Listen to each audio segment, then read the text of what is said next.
Hi, we're starting Unit 6 today. We're going to be talking about covalent and ionic compounds. We really need to be able to identify whether something is covalent or ionic for the rest of this course. And so I have this chart, and you can either pause right now and fill in your chart that you find on Google Classroom, or you can just fill it in as we go, whatever is best for you. So I want to make sure that we understand that sometimes we hear the word molecule or molecular, and when we're talking about that term, we're meaning a covalent compound.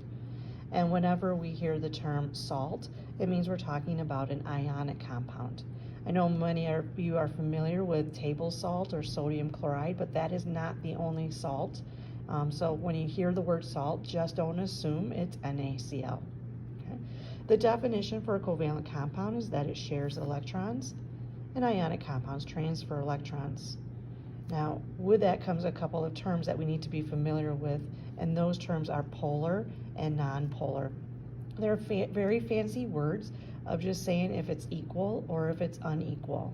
Most compounds in life are polar compounds, meaning they're unequal compounds, or they're unequal transferring or unequal sharing of electrons. And that occurs in real life with your friends. Some are really good sharers, but many are not very good sharers. They're either givers or they're takers. They're not usually both. We'll figure out how something is polar or nonpolar by the end of this lesson. But for now, if you hear the word polar covalent, it means unequal share.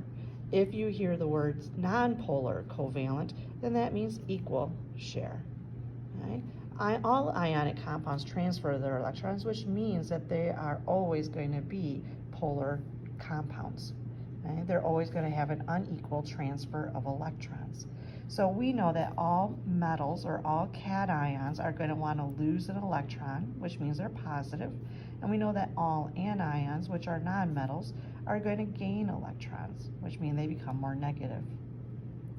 So let's look at some different types of covalent and ionic elements or compounds made up of elements.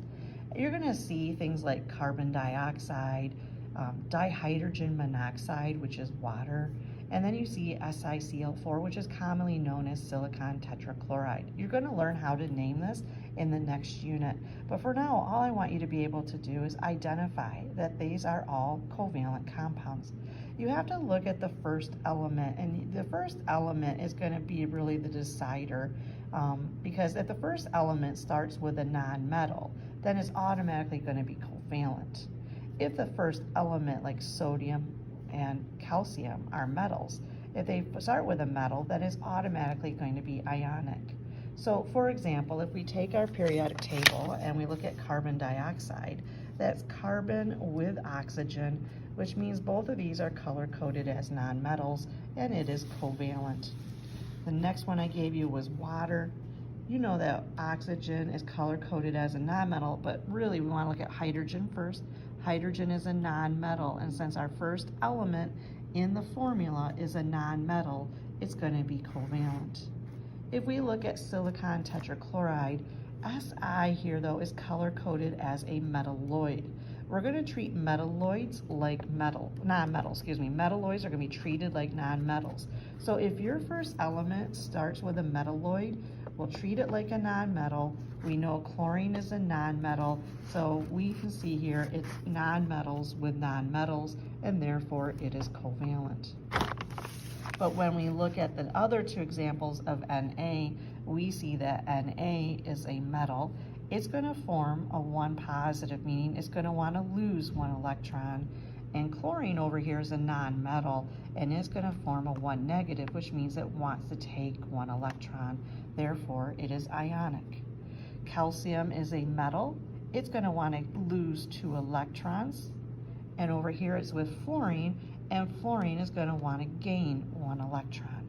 So since we started with a metal and ended with a nonmetal, we know that it is ionic. And please note that the metal, the positive ion, always has to come first. It's always positive followed by negative. Now, physical states of matter, covalent compounds can exist in the solid, the liquid, or the gas phase, no problem. You know, sugar is C6H12O6. It starts with carbon. It's a nonmetal. It's a solid. You know, carbon dioxide is a gas. You know, water is a liquid. But all ionic compounds are solids in nature. But what we find out is that solid compounds can't react with one another, so we have to see if they're aqueous or not. Aqueous, we use the symbol AQ. Aqueous is just a fancy way of saying dissolvable in water. Now, the melting point for covalent compounds will be low, and the ionic compounds, it will be high, partially because ionic compounds contain metals, and we know that metals have very high melting points. Same as conductivity. In order for you to conduct heat and electricity, you need to have a metal present. Since covalent compounds don't have metals, we say low to none. And since these guys do have metals, we say low to high. Now, the last thing we want to talk about here is called the electronegativity difference. Electronegativity, the definition was the attraction for electrons, and we said that fluorine had the highest electronegativity on the periodic table. It wants electrons more than anything, and we gave it a value of 4.0. So because this is difference, this means that we have to do some subtraction. And when we subtract, if we get a value that falls between 0 and 0.3, we consider it non-polar covalent. That means that it is equal share. If we say it falls in the range of 0.3 to 1.7, we say polar covalent, and we say unequal share. If we get a difference of 1.7 to 3.3, we say it's ionic, and we know that all ionic compounds are polar, which means there's an unequal transfer of electrons.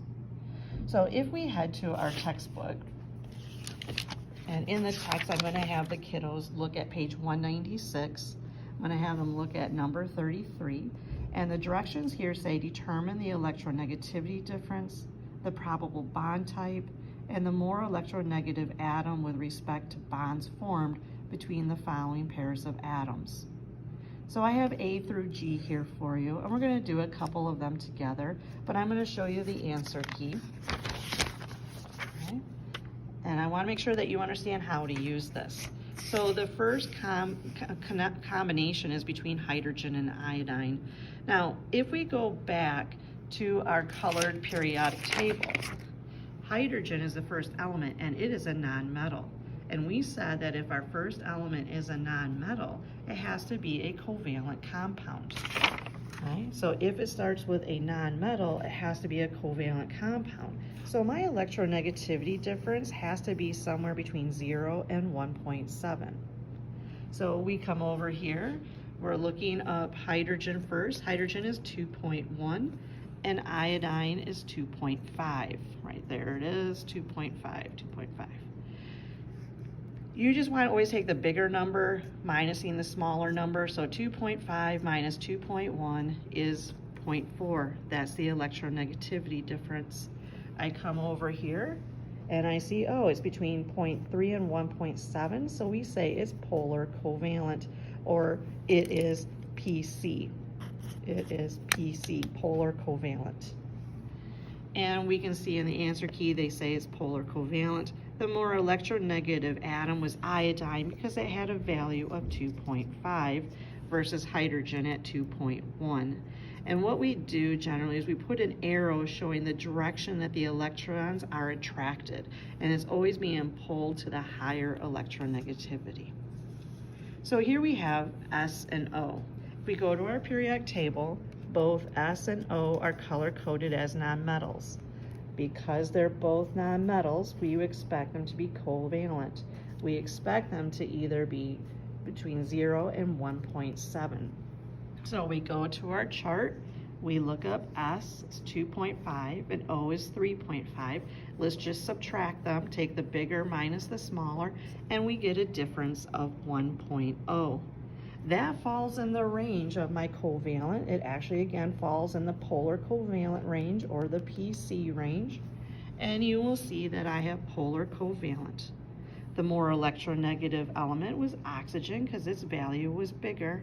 And we can see that we pull the electrons closer to O. Now, letter C is KBr. If we look at the periodic table, we see that K is color-coded as a metal, and bromine is color-coded as a nonmetal. So if it starts with a metal, it has to be an ionic compound and we should expect the range to be between 1.7 and 3.3. So we go to our chart, we look up potassium, it's 0.8. We look up bromine, and it is 3.0. 3.0 minus 0.8 is going to give me 2.2. That falls in the ionic range. It is polar. So I'd say it's an ionic range. I know it doesn't say polar here, but we always know ionic means polar, and bromine had the highest. Okay. All right, I'm going to leave this here so you can take a look and try the rest of them on your own if you need it.